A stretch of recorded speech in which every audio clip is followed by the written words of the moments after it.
அலைஹிஸ்ஸலாம் அவர்கள் 200க்கும் மேற்பட்ட ஆண்டுகள் இந்த உலகத்திலே அல்லாஹ் ஹயாத்தை அவர்களுக்கு கொடுத்தான். அவர்களுக்கு ஏகத்துவ புரட்சியாளராக அல்லாஹு தாலா அதற்கான நசீபை அல்லாஹு தாலா கொடுத்தான். இப்போ இப்ராஹிம் அலைஹிஸ்ஸலாம் அவர்களுடைய வாழ்க்கையிலே ஒரு முன்மாதிரி இருக்கிறது என்று அல்லாஹ் சொல்வதன் மூலமாக இப்ராஹிம் அலைஹிஸ்ஸலாம் அவருடைய வாழ்நாளிலே 2 விஷயம் இருந்தது. அந்த 2 அழகிய முன்மாதிரி நம்மிடத்திலும் வந்துவிட்டால் நமக்கும் அல்லாஹ் நீண்ட ஹயாத்தை கொடுப்பான். நமக்கும் அவர்களுக்கு எப்படி சோதனைகள் சாதனைகளாக ஆக்கப்பட்டதோ, சோகங்கள் எல்லாம் மகிழ்ச்சியாக ஆக்கப்பட்டதோ, துன்பங்கள் எல்லாம் இன்பங்களாக எப்படி மாற்றப்பட்டதோ அதுவெல்லாம் நமக்கும் மாற்றப்படும். இப்ராஹிம் நபியினுடைய துன்பம் இன்பமாக மாறியது. இப்ராஹிம் அலைஹிஸ்ஸலாமுடைய சோதனை சாதனைகளாக மாறியது. இப்ராஹிம் அலைஹிஸ்ஸலாம் அவர்கள் மறைந்தும் அவர்கள் வாழ்வியலுடைய அந்த அமல்களை 5000 ஆண்டுகளை தாண்டி இன்றும் நாம் செய்து கொண்டிருக்கின்றோம் என்றால் இப்ராஹிம் அலைஹிஸ்ஸலாம் அவர்கள் செய்த 2 அமல் அல்லாஹுக்கு மிகவும் பிடித்தமானது. அது எல்லா நபிமார்களும் செய்தாலும் அதிகமாக இப்ராஹிம் அலைஹிஸ்ஸலாம் அவர்கள் செய்த காரணத்தினாலேயே அல்லாஹு தாலா இப்ராஹிம் நபி அவர்களுடைய வாழ்வியல்லே அழகிய முன்மாதிரி இருக்கிறது என்று சொல்லி காட்டுகின்றான். இப்ராஹிம் அலைஹிஸ்ஸலாமுடைய முதல் அமல் என்னவென்றால் அதிகமாக துஆ செய்வார்கள். குர்ஆனிலே கூட இப்ராஹிம் அலைஹிஸ்ஸலாமுடைய வரலாறை பற்றி சொல்லி கொடுக்கும் பொழுது பெரும்பாலும் அவர்கள் செய்த துஆக்களை குர்ஆன் பதிவு செய்து காட்டுகின்றது. அல்லாஹு தாலா நமக்கு பதிவு செய்து காட்டுகின்றான். இப்ராஹிம் அலைஹிஸ்ஸலாம் அவர்கள் அதிகமாக இறைவனிடத்திலே துஆ செய்யக்கூடியவர்களாக இருந்தார்கள். 1. 2வது அவர்கள் வாழ்நாளிலே அதிகமாக தர்மம் செய்யக்கூடியவர்களாக இருந்தார்கள். இந்த தர்மமும் துஆவும் தான் ஒரு மிகப்பெரிய சிறப்பான அமல். அந்த அமலை குறிப்பிட்டு தான் அல்லாஹு தாலா இப்ராஹிம் நபி அவர்களுடைய வாழ்க்கையிலே அழகிய முன்மாதிரி இருக்கிறது என்று சொல்லி காட்டுகின்றான். இந்த தர்மம் துஆ, சதகா துஆ, இதை பற்றி அல்லாஹ்வுடைய தூதர் அவர்களும் நமக்கு அழகாக சொல்லிக் கொடுக்கின்றார்கள். அஸ்ஸதகா, அதிகமாக தர்மம் செய்யுங்கள். ரத்துல் பலா, உங்களுக்கு வரக்கூடிய ஆபத்துகளை அது தடை செய்யும். அத்துஆ ரத்துல் கலா, நீங்கள் துஆ செய்யுங்கள், உங்களுடைய கலா கதரை அது மாற்றும் என்றார்கள் அல்லாஹ்வுடைய தூதர் அவர்கள். அல்லாஹ்வுடைய தூதர் அவர்கள் சொன்ன இன்னொரு ஹதீஸ் முஸ்லிம் ஷரீஃபிலே பதிவு செய்யப்படுகிறது. லா யருத்துல் கதிர் இல்ல துஆ, பிரார்த்தனையை தவிர தலைவிதியை, தீய தலைவிதியை எதனாலும் மாற்றிவிட முடியாது என்று சொன்னார்கள். தலைவிதியையே கலா கதிரையே மாற்றக்கூடிய சக்தி துஆவிற்கு உண்டு. லா யருத்துல் கதிர் இல்ல துஆ, துஆவை தவிர உங்களுடைய கலா கதரை மாற்றுவதற்குண்டான சக்தி எதற்கும் இல்லை என்று சொன்னார்கள் அல்லாஹ்வுடைய தூதர் அவர்கள். அடுத்து சொன்னார்கள் தர்மத்தை பற்றி. ஆவும் மர்லாக்கும், உங்களிலே யாருக்கேனும் உடல்நிலை சரியில்லாமல் நோய்வாய்ப்பட்டு விட்டால் பி சதகா, நீங்கள் தர்மம் செய்து விடுங்கள். உங்களிலே யாருக்கேனும் நோய்வாய் ஏற்பட்டு விட்டால் மர்லாக்கும் பி சதகா, நீங்கள் தர்மம் செய்து விடுங்கள். அல்லாஹ்வுடைய தூதருடைய சத்திய வாக்கு ஃபைன்ன சதகத, நிச்சயமாக நீங்கள் செய்யக்கூடிய தர்மம் என்பது துதுஃபஉ அனில் அஅராத், உங்களுக்கு ஏற்பட்டிருக்கக்கூடிய நோயை அது போக்கக்கூடியதாக இருக்கிறது என்று சொல்லிக் கொடுத்தார்கள்.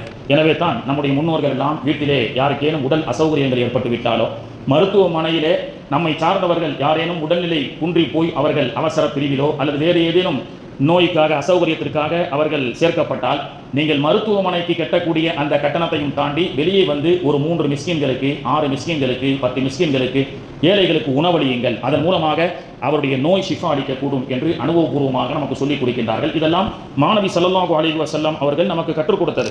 அப்போ இந்த துஆ என்பதும் தர்மம் என்பதும் இப்ராஹிம் அலைஹிஸ்ஸலாமுடைய வாழ்நாளிலே அதிகமாக இருந்த காரணத்தினால் அல்லாஹு தாலா இப்ராஹிம் நபி அலைஹிஸ்ஸலாமுடைய வாழ்நாளிலே உஸ்வத்துன் ஹஸனா, அழகிய ரோல் மாடல், முன்மாதிரி இருக்கிறது இப்ராஹிம் அலைஹிஸ்ஸலாம். எனவே அந்த ரோல் மாடலை நீங்களும் எடுத்து செயல்படுத்துங்கள் அப்படின்னு அல்லாஹ் சொல்றான். அப்படி அவர்கள் செய்த அந்த துஆவும் தர்மமும் தான் அவர்களுக்கு அல்லாஹு தாலா 250 ஆண்டுகளுக்கும் மேலாக ஆயுட்காலங்களை அல்லாஹு தாலா கொடுத்தது மட்டுமல்ல, அவர்கள் செய்த பல துஆக்களை அல்லாஹு தாலா குர்ஆனிலே பதிவு செய்து காட்டுகின்றான். அவர்கள் செய்த துஆவையே அல்லாஹ் பதிவு செய்து நமக்கு காட்டுகின்றான். கண்ணியத்திற்குரியவர்களே, அல்லாஹ்வுடைய தூதர் அவர்களும் அதைத்தான் சொன்னார்கள். அதிகமாக துஆ செய்யுங்கள், தர்மம் செய்யுங்கள், அது உங்களுடைய கலா கதிரை மாற்றும் என்று சொன்னார்கள். அதிகமாக கேள்விப்படக்கூடிய சரித்திரம் தான். பெருமானார் அவர்கள் இந்த ஹதீஸை சொல்லிவிட்டு ஒரு சம்பவத்தை நமக்கு சொல்லி காட்டுவார்கள். சுலைமான் அலைஹிஸ்ஸலாம் அவர்கள் இடத்திலே சர்வ சாதாரணமாக ரூபு வாங்கக்கூடிய மலக்கு எல்லாம் வந்து பேசிவிட்டு செல்லக்கூடிய வழக்கம் உண்டு. அப்படி ஒரு நாள் ரூபு எடுக்கக்கூடிய அந்த மலக்கு சுலைமான் நபி அலைஹிஸ்ஸலாம் அவரிடத்திலே வந்து மஜ்லிஸில் ஒருத்தரை சுட்டி காண்பித்து, இவர் நாளை மறுநாள் இவருடைய ரூஹு கைப்பற்றப்படும், இவருடைய ஆயுட்காலம் முடிக்கப்படும் என்று ஒரு வாலிபரை சுட்டிக்காட்டி சென்று விட்டார். சுலைமான் அலைஹிஸ்ஸலாம் அவர்கள் அந்த வாலிபரிடத்திலே நாளை மறுநாள் உன்னுடைய ஆயுட்காலம் முடிய போகிறது என்று சொல்ல, மரணம் கண்முன்னே தெரிந்துவிட்டது. 2 நாட்கள் மட்டும்தான் இந்த உலகத்தில் ஹயாத்தாக இருக்க முடியும் என்று தெரிந்த அந்த மனிதர் 2 நாட்கள் எப்படி கஷ்டப்பட்டு வாழ்ந்திருப்பார் என்பதை நாம் புரிந்து கொள்ள முடியும். அப்படி 2 நாட்களும் மிகவும் கவலையோடு கஷ்டத்தோடு இருந்த அந்த மனிதர், அந்த வரலாற்றை அல்லாஹ்வுடைய தூதர் அவர்கள் அழகாக ஒரு சஸ்பென்ஸாக வச்சு சொல்லி காட்டுறாங்க. சுலைமான் நபி ரூஹு வாங்கக்கூடிய மலக்கினுடைய அந்த கூற்றின்படி அந்த இளைஞருடைய ரூஹு நாளை மறுநாள் கைப்பற்றப்படும் என்று சொல்லிவிட்டு சென்று விட்டார். சொன்னது இஸ்ராயில் அவருடைய கலா கதிர் முடிவு செய்யப்பட்ட அந்த முடிவை அவர் சொல்கின்றார். சொல்லக்கூடியது ஒரு தீர்க்கதரிசியான சுலைமான் அலைஹிஸ்ஸலாம். இருந்தாலும் அவர் 2 நாள் அல்ல பல ஆண்டுகள் இந்த உலகத்திலே வாழ்ந்தார் என்று அல்லாஹ்வுடைய தூதர் ஸல்லல்லாஹு அலைஹி வஸல்லம் அவர்கள் சொல்ல சஹாபாக்கள் ஆச்சரியமாக கேட்டார்கள். அல்லாஹ்வுடைய தூதர் தீர்க்கதரிசி சுலைமான் அலைஹிஸ்ஸலாம் அவர்கள் 2 நாளிலே இந்த உலகத்தை விட்டு சென்று விடுவார் என்று அல்லாஹ்வுடைய முடிவு எப்படி மாற்றப்பட்டது யா ரசூலல்லாஹ் என்று சஹாபாக்கள் கேட்டபோது அவர்கள் அல்லாஹ்வுடைய தூதர் ஸல்லல்லாஹு அலைஹி வஸல்லம் அவர்கள் சொன்னார்கள், ஆம், 2 நாட்கள் மட்டுமே இந்த உலகத்தில் ஹயாத் அவருக்கு உண்டு என்று அல்லாஹ்வும் முடிவு செய்துவிட்டான். அந்த முடிவை சுலைமான் அலைஹிஸ்ஸலாம் அவர்களும் அந்த முடிவை எடுத்து காண்பித்து விட்டார்கள். என்றாலும் அந்த 2 நாட்களையும் தாண்டி இந்த உலகத்தில் அவர் ஹயாத்தோடு வாழ்ந்ததற்குண்டான காரணம் என்ன தெரியுமா? அவர் செய்த தர்மம். அவருடைய வீட்டிலே 2 நாட்கள் மட்டும் இந்த உலகத்தில் வாழக்கூடிய நீர் நன்றாக சாப்பிடு என்று உணவையெல்லாம் தயார் செய்து வைத்தார்கள். அவர் சாப்பிட மனம் வரவில்லை. வந்திருக்கக்கூடிய ஒரு ஏழை மிஸ்கீன் பசியோடு வந்திருக்கின்றேன் என்று அவருடைய வீட்டு வாசலிலே நிற்க அந்த உணவுகளை எல்லாம் அந்த வீட்டுக்காரர்கள் அவருடைய பெயரிலே தர்மம் செய்கிறார்கள். தர்மம் செய்து அந்த உணவை சாப்பிட்ட அந்த முசாஃபிர் மிஸ்கின் என்பவர் சும்மா அவர் செல்லாமல், இறைவா, இந்த வீட்டினர்களுக்கு நீண்ட ஆயுளையும் நிறைவான செல்வத்தையும் தந்து விடுவாயாக என்று துவா செய்தார். அந்த வயிறார சாப்பிட்ட அந்த மிஸ்கின் அல்லாஹ்விடத்திலே துவா செய்தார், இறைவா, எனக்கு இந்த உணவு வழங்கிய இந்த இவருக்கு நீண்ட ஆயுளை தருவாயாக என்று துவா செய்துவிட்டு சென்று விட்டார். எனவே அந்த தர்மம் அவர் சாப்பிட்டதற்கு பிறகு அந்த பசியை போக்கிய அந்த தர்மம் என்பது அல்லாஹ்வுடைய அரிசை தட்டியது. அல்லாஹு தஆலா 2 நாட்களிலே மரணம் என்று விதிக்கப்பட்ட அந்த மனிதருடைய மரணத்தை இந்த துவாவின் மூலமாக அல்லாஹ் தள்ளி போட்டு விட்டான் என்று அல்லாஹ்வுடைய தூதர் அவர்கள் சொல்லிவிட்டு தான் சொல்வார்கள், அஸ்ஸதகா ரத்துல் பலா, தர்மம் செய்யுங்கள், அது உங்களுடைய பலாக்களை, உங்களுக்கு வரக்கூடிய கஷ்டங்களை அது தீர்க்கும், சோதனைகளை அது வெல்லும். அதுஆ ரத்துல் கலா, துஆ என்பது ஒருவருடைய கலா கதிரை மாற்றும் என்று இந்த ஹதீஸினுடைய பின்னணியிலே அல்லாஹ்வுடைய தூதர் ஸல்லல்லாஹு அலைஹி வஸல்லம் அவர்கள் இந்த வரலாற்றை நமக்கு சொல்லிக் கொடுக்கின்றார்கள். கண்ணியத்திற்குரியவர்களே, அதுதான் அத்தகைய சிறப்பு வாய்ந்த இந்த 2 அமல்களும் இப்ராஹிம் அலைஹிஸ்ஸலாமுடைய வாழ்நாளிலே இருந்தது. ஒன்று, அதிகமாக அவர்கள் துஆ செய்யக்கூடியவர்களாக இருந்தார்கள். 2வது, அவர்கள் தர்மம் செய்யக்கூடியவர்களாக இருந்தார்கள். இந்த துஆவிற்கும் தர்மத்திற்கும் உண்டான சக்தி என்பது வேறு எந்த அமலுக்கும் இருக்க முடியாது என்று சொல்லக்கூடிய அளவுக்கு இந்த துஆ, இந்த தர்மம் நம்முடைய சோதனைகளை வெல்லும் என்று அல்லாஹ்வுடைய தூதர் ஸல்லல்லாஹு அலைஹி வஸல்லம் அவர்கள் நமக்கு சொல்லி காட்டுகின்றார்கள். கண்ணியத்திற்குரியவர்களே, மதீனாவிலே ஒரு மிகப்பெரிய பஞ்சகாலம் ஏற்பட்டது. பஞ்சகாலம் ஏற்பட்டு மக்கள் எல்லாம் உணவுக்கு கஷ்டப்பட்ட காலம் அது. பேரித்தம்பலங்கள் விளையக்கூடிய மதீனத்து தம்ரு என்று சொல்லக்கூடிய மதீனா நகர அரபுலகம் எங்கும் பேரித்தம்பலங்கள் எல்லாம் விளையாமல் மிகப்பெரிய வறுமையான ஒரு காலகட்டத்திலே இருந்தது. இன்றும் அதைத்தான் சொல்லிக் கொடுக்கின்றார்கள். இன்னும் இன்னைக்கு இருக்கக்கூடிய தேசத்துடைய தலைவர்கள் எல்லாம் உலகத்தினுடைய போர் சூழல் என்பது எதிர்காலத்திலே நம் தேசம் மிகப்பெரிய ஒரு வறுமையை சந்திக்கப் போகிறது என்றெல்லாம் எச்சரிக்கை செய்கின்றார்கள். நம்முடைய தேசத்திலே நீங்கள் தங்கங்களை வாங்காதீர்கள், முடிந்த அளவுக்கு எரிபொருளை சிக்கனமாக செலவு செய்யுங்கள் என்றெல்லாம் தன்னுடைய அந்த கையாளாகாத அந்த ஆட்சியினுடைய முறையை மறைப்பதற்கு உலகத்தில் இருக்கக்கூடிய அடுத்தவர்கள் மீது பழியை போட்டு இதனால தான் பஞ்சம் ஏற்பட போகுது, எங்களால கிடையாது, நாங்கள் நல்லா தான் ஆட்சி பண்றோம் அப்படின்னு சொல்லி அடுத்தவன் தலையிலேயே முளகா அரைக்கிறதுன்னு சொல்லுவாங்க, அடுத்தவன் மேலேயே குதிரை சவாரி செய்கிறது அப்படின்னு சொல்லுவாங்க. இந்த மாதிரி நிறைய பேர் அடுத்தவர்களை குறை சொல்லியே தான் நல்லவனை போன்று சொல்லக்கூடிய ஆட்சியாளர்கள், தகுதியற்ற ஆட்சியாளர்கள் எல்லாம் வருவாங்க இல்லையா? இதெல்லாம் அல்லாஹ்வுடைய தூதருடைய வாக்கல்ல. யாருக்கெல்லாம் தகுதி இல்லையோ கியாமத்தினால எதிர்பாருங்க. இந்த மாதிரி ஒரு சூழல் வராமல் கியாமத்தினால் வராதுன்னு நாங்கள் அல்லாஹ்வுடைய தூதர். என்ன சூழல்? தகுதியற்றவர்கள் எல்லாம் ஆட்சி பீடத்திலே அமர்வார்கள். அவனுக்கு கொடுக்கப்பட்ட அமைச்சரவை பதவி என்பது தனக்கான பொறுப்பு என்ன என்பதை கூட அது சம்பந்தப்பட்ட அழிப்பே கூட தெரியாதவரெல்லாம் ஆட்சி பொறுப்பில் அமர்ந்துவிட்டால் நீங்கள் எதிர்காலத்திலே கியாமத்தை எதிர்பாருங்கள் என்று சொன்னார்கள். அப்படிப்பட்ட காலகட்டத்தில் தான் நாம் வாழ்ந்து கொண்டிருக்கின்றோம். கண்ணியத்திற்குரியவர்களே, அப்படி பஞ்சகாலம் மதீனாவிலே ஏற்பட்ட பொழுது மக்கள் எல்லாம் பசி பட்டினியோடு இருக்கும் பொழுது 500க்கும் மேற்பட்ட ஒட்டகங்கள் மதீனாவை நோக்கி வருகிறது. அந்த 500க்கும் மேற்பட்ட ஒட்டகத்திலே கோதுமை, பழங்கள், எல்லா விதமான உணவுப் பொருட்கள் எல்லாம் அடுக்கப்பட்டு பல டன் மதிப்புடைய எடையுடைய உணவுப் பொருட்கள் எல்லாம், பழங்கள் எல்லாம் 500 ஒட்டகையும் தாண்டி ஒரு சரக்கு ஒட்டகங்கள் வருகிறது. இதையெல்லாம் பார்த்து கேள்விப்பட்ட பல வியாபாரிகள் இந்த மதீனா தேசத்திலே உணவு பஞ்சமாக இருக்கக்கூடிய இந்த நேரத்தில் 500 ஒட்டகத்தில் பல டன் மதிப்புடைய உணவுப் பொருட்கள் எல்லாம் வருகிறது.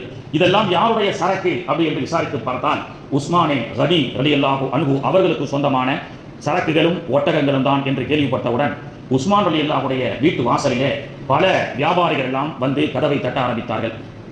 கதவை தட்ட ஆரம்பித்து உஸ்மான் ரலியல்லாஹு அன்ஹு அவர்களே, வந்திருக்கக்கூடிய ஒட்டகமும் அந்த ஒட்டகத்தில் இருக்கக்கூடிய சரக்குகளை எல்லாம் 2 மடங்கு லாபத்தை கொடுத்து உங்களிடத்திலே நாங்கள் வாங்கிக் கொள்கின்றோம், எங்களுக்கு நீங்கள் விற்பனை செய்ய வேண்டும், நாங்கள் அதை வியாபாரம் செய்ய வேண்டும் என்று சொன்னார்கள். உஸ்மான் ரலியல்லாஹு அன்ஹு அவர்கள் இதைவிட நான் அதிக லாபத்தை எதிர்பார்க்கின்றேன் என்று கேட்க, சரி 3 மடங்கு விலையை நாங்கள் கொடுக்கின்றோம், நீங்கள் 1 கோடி ரூபாய்க்கு சரக்கு வாங்கியிருந்தா 3 கோடியை நாங்கள் கொடுக்குறோம், அந்த சரக்கு எங்களுக்கு கொடுங்க. இல்லை இதுவும் பத்தாது, இதைவிட லாபம் தரக்கூடிய ஒரு வியாபாரி ஒருவன் இருக்கின்றான் என்று சொல்ல, சரி 5 மடங்கு லாபத்தை தருகின்றோம். உதாரணத்திற்கு இந்த சரக்கு எல்லாம் 1 கோடி என்றால் 5 கோடி நாங்கள் தருகின்றோம் என்று கேட்க, மீண்டும் உஸ்மான் ரலியல்லாஹு அன்ஹு அவர்கள் இதைவிட அதிகம் லாபம் தரக்கூடிய ஒரு வியாபாரி இருக்கின்றான் என்று சொல்ல, 5 மடங்கு லாபம் தருகின்றோம் என்று சொல்லக்கூடிய வியாபாரிகள், மதினாவை சுற்றியுள்ள பெரும் பெரும் கரோட்பதிகள், வியாபார வணிகஸ்தர்கள் எல்லாம் நாங்கள் இருக்க, எங்களை அல்லாம வேற யார் இதை விட லாபம் தரக்கூடியவர்கள் இருக்கிறார் அப்படி என்று சொல்லி உஸ்மான் ரலியல்லாஹு இடத்துல கேட்கும் பொழுது உஸ்மான் அவர்கள் சொன்னார்கள், நான் சொல்லக்கூடிய வியாபாரி 700 மடங்கு தருவான், 10 700 மடங்கு தருவான். அது எந்த வியாபாரி? அவன்தான் லா இலாஹ இல்லல்லாஹ் அல்லாஹ் அப்படின்னு சொன்னாங்க. அப்படி சொல்லிவிட்டு அந்த வியாபாரிகள் இடத்துல சொன்னார்கள், மக்கள் பஞ்சத்தால் வாழக்கூடிய இந்த காலகட்டத்தில் வியாபாரிகளாக இருக்கக்கூடிய நீங்க இந்த பஞ்சத்தை மையமாக வைத்து அதிக லாபத்தை மக்களிடத்தில் வைத்து பணம் சம்பாதிக்க வேண்டும் என்று வியாபார நோக்கத்தோடு நீங்கள் வந்திருக்கின்றீர்கள். ஆனால் என்னுடைய நோக்கம் என்ன தெரியுமா? பஞ்ச காலத்தில் கஷ்டப்பட்ட இந்த மக்களுக்கெல்லாம் இத்தனை கோடி இந்த உணவுப் பொருட்களையும் ஏழைகளுக்கு நான் தர்மமாக கொடுக்க போகின்றேன். அதனால் அல்லாஹ் என்ற வியாபாரி எனக்கு கொடுக்கக்கூடிய லாபம் எத்தனை தெரியுமா? 10 முதல் 700 மடங்கு வரை, சபா மியாத்தின் 700 மடங்கு வரை தரக்கூடிய இரட்சகன் எனக்கு அந்த லாபத்தை தருவான் என்று உஸ்மான் ரலியல்லாஹு அன்ஹு அவர்கள் அந்த வியாபாரிகளை எல்லாம் அனுப்பிவிட்டு வந்திருக்கக்கூடிய அத்தனை கோடி சரக்குகளையும் பஞ்சத்தால் வாடப்பட்ட அந்த மக்களுக்கு தர்மம் செய்தார்கள். அத்தகைய உஸ்மான் ரலியல்லாஹுடைய தர்மமும் அவர்கள் மதீனாவிலே வக்ஃபு செய்யப்பட்ட தோட்டங்களும் இன்று வரை டர்ன்ஓவர் செய்யப்பட்டு 4 லட்சம் கோடி ரூபாய் அந்த வணிகம் இன்று வரை இறந்துவிட்ட ஒருவருடைய வக்ஃபு செய்யப்பட்ட ஒரு சொத்து உஸ்மான் ரலியல்லாஹு அன்ஹு அவர்கள் பெயரில் இருக்கக்கூடிய அந்த அக்கவுண்ட்ல 4 லட்சம் கோடி ரூபாய் மதிப்புடைய பணங்காசுகள் புழக்கம் செய்யப்பட்டு அத்தனை பணங்காசுகளையும் ஏழை வாழை மக்களுக்கு உதவி செய்யக்கூடிய மிகப்பெரிய ஒரு பைத்துல் மால் சுழற்சியை உஸ்மான் ரலியல்லாஹு அன்ஹு அவர்கள் செய்கின்றார்கள். உலகத்திலேயே இறந்ததற்கு பிறகும் மறைந்தும் அவருடைய தர்மம் இன்றும் வாழ்ந்து கொண்டிருக்கின்றது. மறைந்தும் அவருடைய அக்கவுண்ட் இன்னும் மெயின்டைன் செய்யப்படுகிறது. மறைந்தும் அவருடைய அந்த உணவுகளை எல்லாம், அவர் செய்த அந்த வக்ஃபுகளை எல்லாம் இந்த சமூகம் அனுபவித்துக் கொண்டிருக்கின்றது. மதீனாவிலே உஸ்மான் ரலியல்லாஹுடைய தோட்டத்தில் சென்று அந்த தண்ணீரை குடிப்பதற்கு எத்தனையோ முத்தகீன்கள் போட்டி செல்கிறார்கள். மதீனாவிலே ஹாஜிகளோடு உஸ்மான் ரலியல்லாஹுடைய தோட்டத்தில் செல்லும் பொழுது அங்கே இருந்த ஒரு ஹாஜி சொன்னார், இந்த பேரிச்சம்பழத்தை நம்ம எடுத்து சாப்பிடலாமா என்று சொல்லும் பொழுது, தாராளமாக சாப்பிடலாம். இந்த உஸ்மான் ரலியல்லாஹுடைய மஸ்ராவுக்கு பக்கத்தில் இருக்கக்கூடிய மஸ்ராவிலே நீங்கள் இலைப்பாரினாலும் உங்களுக்கு ஹராம் தான், அது பிறருடைய சொத்து. ஆனால் இது உஸ்மான் ரலியல்லாஹு அன்ஹு அவர்கள் இந்த சமூகத்திற்காக விட்டு சென்ற சொத்து. இந்த மஸ்ராவிலே நீங்கள் தண்ணீரும் குடிக்கலாம், இங்கே பேரித்தம்பழங்களும் சாப்பிடலாம். இன்னும் மதீனாவிலே ரமலான் பிறை 10 வரை உஸ்மான் ரலியல்லாஹுடைய தோட்டத்தில் விளைத்த பேரித்தம்பழங்கள் தான் ரமலானிலே மூமின்களுக்கு நோன்பு திறப்பதற்காக கொடுக்கப்படுகிறது. அவர் மறைந்தாலும் அவருடைய தர்மம் மறைவதில்லை. தர்மம் தலை காக்கும், தக்க சமயத்தில் உயிர் காக்கும் என்று வெறும் பாடல் வரிகளாக மட்டும் சொல்லாமல், வெறும் ஒரு தத்துவங்களாக கடந்து போகாமல், அது ஒரு நடைமுறை வாழ்க்கையை இஸ்லாம் நமக்கு சொல்லிக் கொடுக்கிறது என்று சொன்னால், இத்தகைய தர்மங்கள் நாம் செய்யும் காலமெல்லாம் அந்த தர்மம் நம்மையும் காக்கும், நம்முடைய வாரிசுகளையும் அது காக்கக்கூடியதாக இருந்து கொண்டிருக்கின்றது. கண்ணியத்திற்குரியவர்களே, அல்லாஹ்வுடைய தூதர் ஸல்லல்லாஹு அலைஹி வஸல்லம் அவருடைய காலகட்டத்தில் உல்ஹியா குர்பானி கொடுத்த இந்த நாட்களிலே அல்லாஹ்வுடைய தூதர் அவர்கள் பெருநாள் முடிஞ்சு குர்பானி கொடுத்த அந்த நேரத்தில் ஒரு விஷயத்தை சொல்றாங்க. லா யஅகுலு அஹதுக்கும் மின் உல்ஹியா ஃபௌக ஸலாஸத யௌமின். 3 நாட்களுக்கு மேல குர்பானி கறியை வைத்து நீங்கள் சாப்பிடாதீர்கள். 3 நாட்களுக்கு மேல் குர்பானி கறியை வைத்து சாப்பிட நான் தடை செய்கிறேன் என்று சொன்னார்கள்.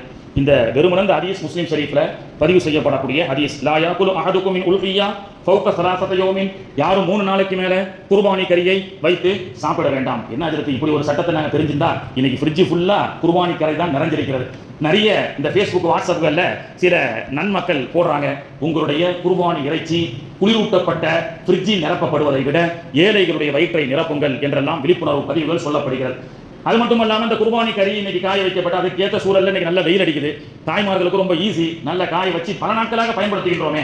இந்த ஹதீஸ முஸ்லிம் ஷரீஃப்ல சொல்லப்பட்ட ஆதாரபூர்வமான இந்த ஹதீஸை பார்த்தா 3 நாளைக்கு மேல குர்பானி கறி லா யாகுலு அஹதுக்கும் மின் உல்ஹியா ஃபௌக ஸலாஸத யௌம், 3 நாளைக்கு மேல வச்சு சாப்பிடப்படாதுன்னு சொல்றீங்களா அதிரத்து அப்படின்னு நீங்க கேட்கலாம்.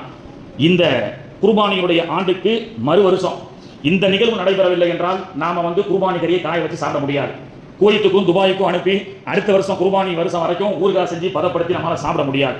ஏன்னா அடுத்த வருடம் இந்த குர்பானி வருஷத்துல அல்லாஹ்வுடைய தூதர் எப்படி சொல்லிட்டாங்களா, எல்லாரும் 3 நாளைக்குள்ளேயே இறைச்சிகளை எல்லாம் பங்கிட்டு காலி பண்ணிட்டாங்க. 3 நாளைக்கு மேல இருக்கக்கூடாது, எல்லாத்தையும் கொடுக்க சொல்லிட்டாங்க அல்லாஹ்வுடைய தூதர் அவர்கள். இந்த சட்டம் அப்படியே அமல்ல இருந்திருந்தா இன்னைக்கு வரைக்கும் நமக்கும் அந்த சட்டம் இருந்திருக்கும். ஆனால் அடுத்த வருடம் அல்லாஹ்வுடைய தூதரிடத்துல சஹாபாக்கள் கேட்கும் பொழுது அல்லாஹ்வுடைய தூதர் அவர்கள் சொன்னாங்க, நஹின் நபி ஸல்லல்லாஹு அலைஹி வஸல்லம், நான் தடுத்திருந்தேன், அன் அக்கலல் லுஹூமுல் உல்ஹியா ஃபௌக ஸலாஸத யௌமின், 3 நாட்களுக்கு மேல் குர்பானி கரியை வைத்து சாப்பிடக்கூடாது என்பதை நான் சென்ற ஆண்டு தடை செய்திருந்தேன். ஆனால் சும்மா கால, இப்பொழுது நான் சொல்கின்றேன், குழு சாப்பிட்டுக் கொள்ளுங்கள், வதசத்தகு, இன்னும் தர்மம் செய்து கொள்ளுங்கள், வதஹிரு, இன்னும் சேமித்துக் கொள்ளுங்கள் என்று அல்லாஹ்வுடைய தூதர் அவர்கள் இந்த ஹதீஸை வருஷம் சொன்னனால தான் நாம் எல்லாம் உப்பு கண்டம் போட்டு வருஷம் வரைக்கும் வச்சு சாப்பிடுவதற்குண்டான அனுமதி ஏற்பட்டிருக்கிறது. இது நம்முடைய பலகீனத்தை கருதி அல்லாஹ்வுடைய தூதர் அவர்கள் சொன்னார்கள். சஹாபாக்கள் கேட்டாங்க, யார் ரசூலல்லாஹ், போன வருஷம் 3 நாளைக்கு மேல வச்சு குர்பானி கரியை சாப்பிடக்கூடாதுன்னு சொன்னீங்களே அப்படி என்று சஹாபாக்கள் கேட்கப்பட்ட போது அல்லாஹ்வுடைய தூதர் அவர்கள் சொன்னார்கள், ஆம் சொன்னேன். ஏனென்றால் சென்ற ஆண்டு நான் 3 நாளைக்கு மேல வச்சு சாப்பிடக்கூடாதுன்னு சொல்லப்பட்ட அந்த வருஷம் இருக்குல்ல, அப்பொழுது யமன் தேசத்திலிருந்து நிறைய மிஸ்கீன்கள் மதீனாவை நோக்கி வந்திருந்தார்கள், நிறைய தேவையுடையவர்கள் வந்திருந்தார்கள். எனவே அவர்களுக்கு கொடுக்காம நீங்க சேமிச்சு வச்சு சாப்பிட்டா நல்லா இருக்காது. அப்ப என்ன, உரியவர்களுக்கு கொண்டு போய் கொடுக்கணும், உரியவர்களுக்கு கொண்டு போய் கொடுக்க வேண்டும் என்பதை வலியுறுத்தித்தான் தேவையுடையவர்கள் அதிகமாக இருந்த காரணத்தினால் 3 நாட்களுக்கு மேல் நீங்கள் வைத்து சாப்பிடாதீர்கள் என்று அல்லாஹ்வுடைய தூதர் அவர்கள் நமக்கு சொல்லிக் கொடுக்கின்றார்கள். கண்ணியத்திற்குரியவர்களே, இப்படியெல்லாம் பல கோடி மதிப்புடைய இறைச்சிகளை எல்லாம் இறைவனுடைய பெயரால் உல்ஹியா கொடுத்து ஏழைகளுடைய பசியை தீர்த்த இந்த பக்ரீத் போன்ற இந்த திருநாள் இருக்கும் வரை இந்திய தேசம் என்றும் வறுமையை சந்திக்காது.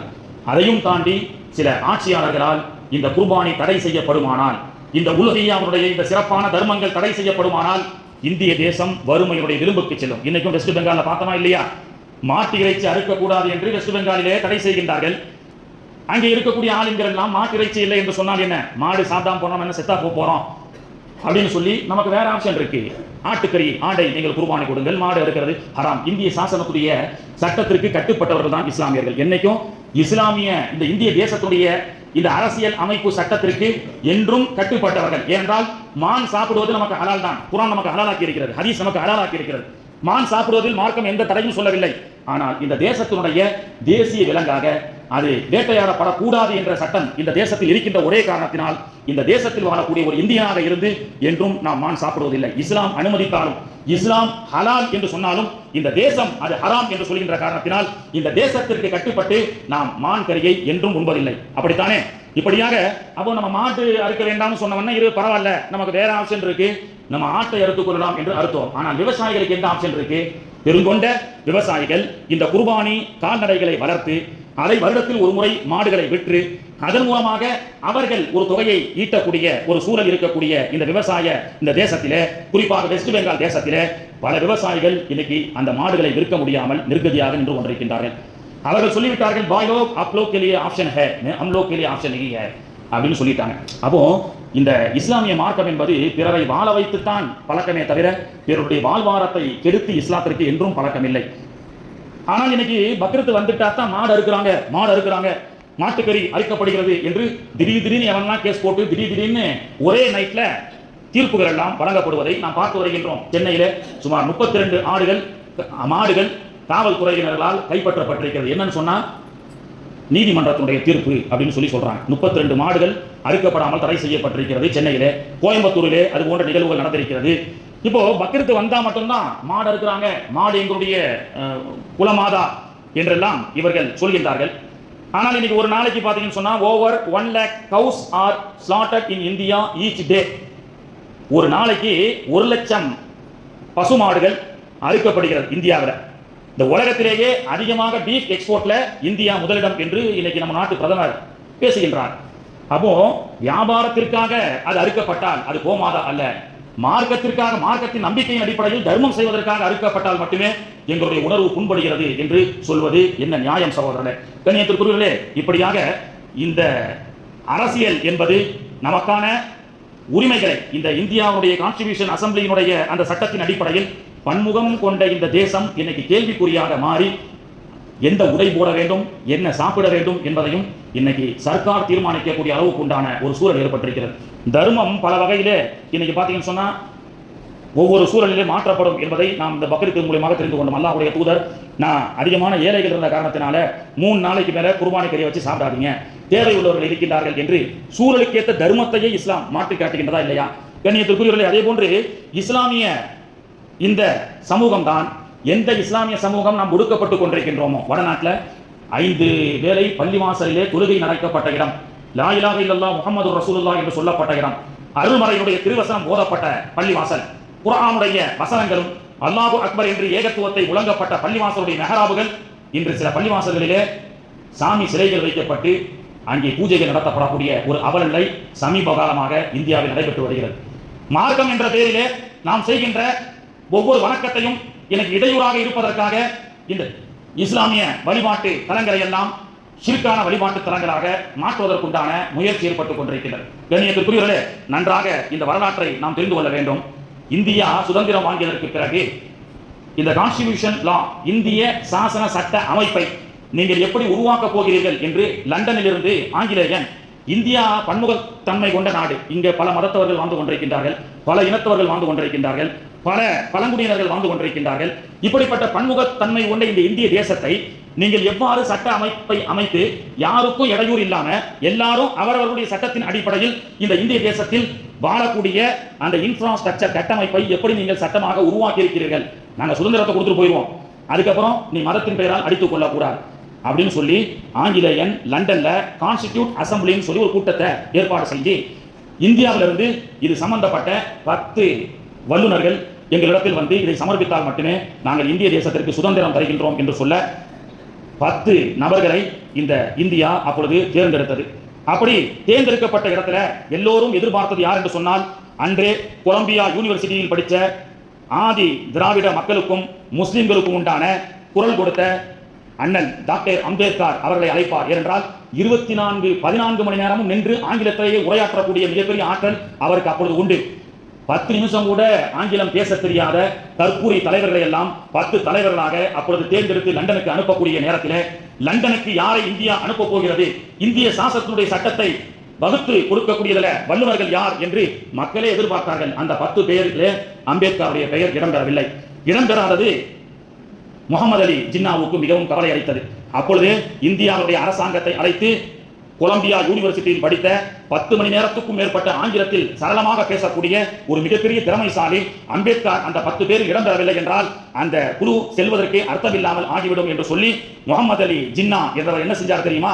அந்த நேரத்தில் இஸ்லாமியர்களுக்கு என்று ஒதுக்கப்பட்ட அந்த 10 பேர்ல இருக்கக்கூடிய 2 பேர்ல ஒருவரை அவர் கேன்சல் செஞ்சிட்டு இஸ்லாமியர்கள் சார்பாக என்னுடைய அம்பேத்கரை அழைத்து செல்கின்றேன் என்று லண்டனுக்கு அழைத்து சென்று முகமது அலி ஜின்னாவும் அம்பேத்கர் அவர்களும் அண்ணன் அம்பேத்கர் அவர்களும் ரிசர்வ் தொகுதியாக 140 தொகுதிகள் பட்டியல் இனத்தை சார்ந்தவர்களுக்கும் பிற்படுத்தப்பட்ட மக்கள் என்று சொல்லக்கூடிய எல்லா மக்களுக்கு உண்டான உரிமையை 140 ரிசர்வ் தொகுதியை அன்றே வாங்கி வந்து கொடுத்தார். இந்த இந்திய தேசம் பட்டியல் இனத்தை சார்ந்தவர்கள் கூட ஒரு பார்பர் தொழில் செய்யக்கூடியவன் அவன் சிகை அலங்கார தொழில் மட்டும்தான் அவருடைய பிள்ளை செய்ய வேண்டும் என்று இல்லை.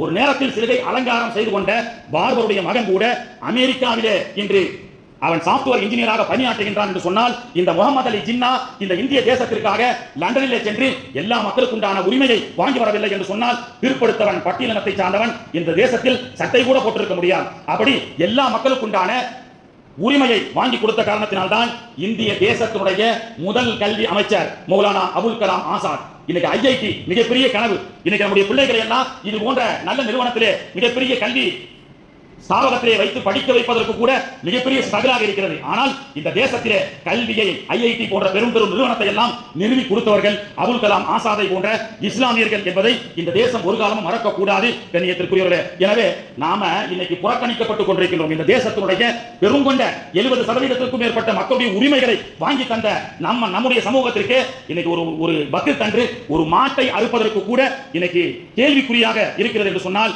இந்த தேசம் எதை நோக்கி சென்று கொண்டிருக்கின்றது என்பதை நாம் சிந்திக்க வேண்டும். என்றாலும் அல்லாஹ் நம்மோடு துணையாக இருப்பான். நமக்கு இருக்கக்கூடிய இப்ராஹிம் அலைஹிஸ்ஸலாம் செய்த அந்த புரட்சியாளர் செய்த 2 புரட்சி மட்டும், ஒன்று துவா, இன்னொன்று தர்மம். படிப்பு எட்டாக்கணியாக இருக்கக்கூடிய எத்தனையோ பிள்ளைகள் நம்முடைய சொந்தத்தில் இருக்கின்றார்கள், நல்ல படித்திருக்கின்றார்கள், மேல் படிப்பு படிப்பதற்குண்டான வசதி இல்லையா? அந்த பிள்ளைகளுக்கெல்லாம் கல்வி ஊக்கத்தொகையை கொடுத்து நன்றாக படிக்க வையுங்கள். அதை போன்ற ஒரு தர்மம் வேறு ஒன்றும் இருக்க முடியாது. இந்த தர்மத்தை நம்முடைய முன்னோர்கள் செய்தார்கள். உலகத்திலே முதல் யூனிவர்சிட்டி எடுத்து பாருங்கள். கல்விக்கும் நமக்கும் சம்பந்தம் இல்லை, துணுக்கன் துண்ணு கெட்டான் என்று தவறான ஒரு பழமொழியை நமக்கு ஊட்டி வளர்த்திருக்கின்றார்கள். இந்த உலகத்துடைய முதல் யூனிவர்சிட்டி மொரோக்கோ, அதிலே அதை நிறுவனத்தவர் ஃபாத்திமா என்ற ஒரு இஸ்லாமிய பெண். உலகத்தினுடைய முதல் யூனிவர்சிட்டி, அந்த யூனிவர்சிட்டியில் படித்தவர் தான் போப் சில்வஸ்டர் என்ற கிறிஸ்தவருடைய போப். யூதனுடைய போப் என்று சொல்லக்கூடிய மைமால்ட் என்று சொல்லக்கூடியவர் தான் மொரோக்கோவில் இருக்கக்கூடிய தவாரியின் யூனிவர்சிட்டியில் படித்தவர் என்பதை நாம் தெரிந்து கொள்ள வேண்டும். படிப்பு கூட இந்த சமூகத்திற்கு, இந்த உலகத்திற்கும், இந்த தேசத்திற்கும் கொடுத்தவர்கள் நாம், தானமாக அளித்தவர்கள் நாம், அதற்குண்டான இன்ஃப்ராஸ்ட்ரக்சரை கற்றுக் கொடுத்தவர்கள் நாம். எனவே அப்படிப்பட்ட அந்த புரட்சிகளை நாம் செய்து கொண்டே இருப்போம். நம்முடைய பேச்சும் செயல்பாடும் என்றும் நம்மை சார்ந்தவருடைய நலனுக்காக அமைய வேண்டுமே தவிர நம்முடைய சுகத்திற்காகவோ பதவிக்காகவோ அமையக்கூடாது. கவர்ச்சிகரமான பேச்சுக்களை, இணையதளங்களை நம்பி பரப்பப்படும் பொய்யான செய்திகள், அதனால் ஈர்க்கப்படக்கூடிய மக்களை விட்டும் இந்த தேசத்தை அல்லாஹ் தஆலா பாதுகாத்து நல்ல எல்லா மக்களும் ஜாதி மத பேதமின்றி அனைவரும் அவரவர்களுடைய மத சடங்குகளை, வழிபாடுகளை சுதந்திரமாக செய்யக்கூடிய சுதந்திர இந்தியா மீண்டும் பிறக்க வேண்டும். அதற்காக ஏக இறைவனிடத்திலே நாம் துஆ செய்வோம். வல்ல ரஹ்மான் தௌஃபீக் செய்து அருள் புரிவானாக. சுன்னத்துல்லாஹ் தொழுது கொள்ளுங்கள்.